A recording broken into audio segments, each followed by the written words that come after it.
Hello बच्चों, let's read this question. The question says hydrogen bonding plays a important central role in the following phenomena.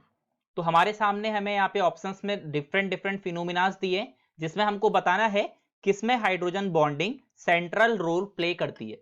So the first is ice float in water.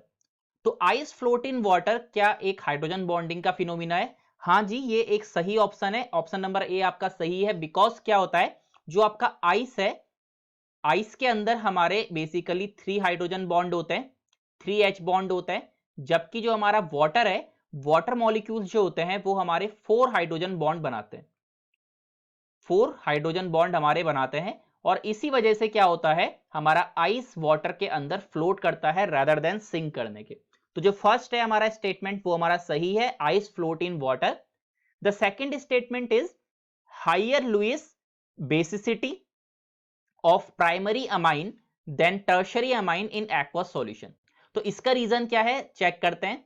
तो देखो, जो higher Lewis basicity of primary amine, primary amines क्या होते हैं, CH3 NH2, ये होता है हमारा प्राइमरी अमाइन, इसमें एक CH3 लगा है. जबकि जो टर्शरी अमाइन होता है, टर्शरी अमाइन हमारा होता है CH3 N CH3 और तीसरा भी हमारा यहाँ पे CH3.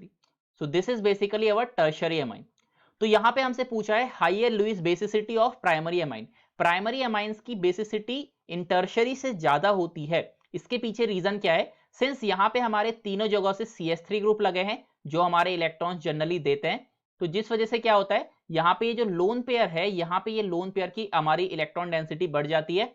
और जबकि हमारा जो प्राइमरी अमाइंस है, यहाँ पे सिर्फ एक ही साइड से CH3 लगा होता है. तो ये जो दो साइड के हमारे हाइड्रोजन है, ये वाटर के मॉलिक्यूल्स के साथ जाके यहाँ पे H बॉन्ड बना लेते हैं. और जिसकी वजह से क्या होता है, यहाँ पे जो प्राइमरी अमाइंस है इसकी बेसिसिटी यहाँ पे ज्यादा हो जाती है rather then tertiary amine, because of यहाँ पे हमारे दो हाइड्रोजन हमारे अवेलेबल रहते हैं. तो आई कैन से दैट कि हमारा जो सेकंड वाला स्टेटमेंट है ये भी हमारा सही है कि प्राइमरी अमाइंस हमारे टर्शरी अमाइन से ज्यादा बेसिक होते हैं. And the third statement is formic acid is more acidic then acetic acid. तो फॉर्मिक एसिड क्या होता है, फॉर्मिक एसिड होता है आपका HCOOH, और यहां पे आपका एसिटिक एसिड आपका होता है CH3COOH. तो यहां पे अगर हम बात करें कि आपका formic acid is more acidic बोल रहा है, तो इसका रीजन ये है कि यहाँ पे एक्चुअली हम यहाँ पे CH3 यहाँ पे इलेक्ट्रॉन गिविंग आपका डोनेटिंग ग्रुप है, जबकि हाइड्रोजन यहाँ पे नहीं होता है. तो इसके पीछे हाइड्रोजन बॉन्डिंग का कोई भी ऐसा कोई खास रीजन नहीं है. तो यहाँ पे आपका C वाला गलत हो जाएगा. तो C वाला यहाँ पे सही ऑप्शन नहीं है इसका. बात करते हैं D वाले ऑप्शन की. तो D क्या कह रहा है, dimerisation of acetic acid in benzene. तो डाइमराइजेशन क्या होता है, हमारा एसिटिक एसिड जनरली क्या होता है CH3COOH. तो इसके साथ अगर एक और ऐसा ही एक कंपाउंड आ जाए यानी कि CH3COOH, तो इनके बीच में यहां पे हाइड्रोजन बॉन्डिंग हो जाती है, यानी कि इसका O इसके साथ यहां पे H बॉन्डिंग करता है और इसका O यहां पे H बॉन्डिंग करता है. इसी चीज को हम बोलते हैं dimerisation.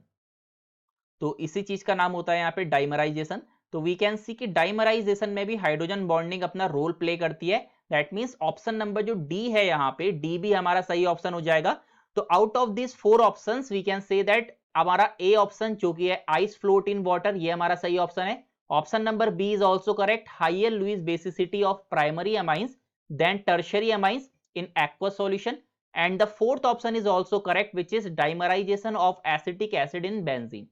I hope you understood it well. Best of luck.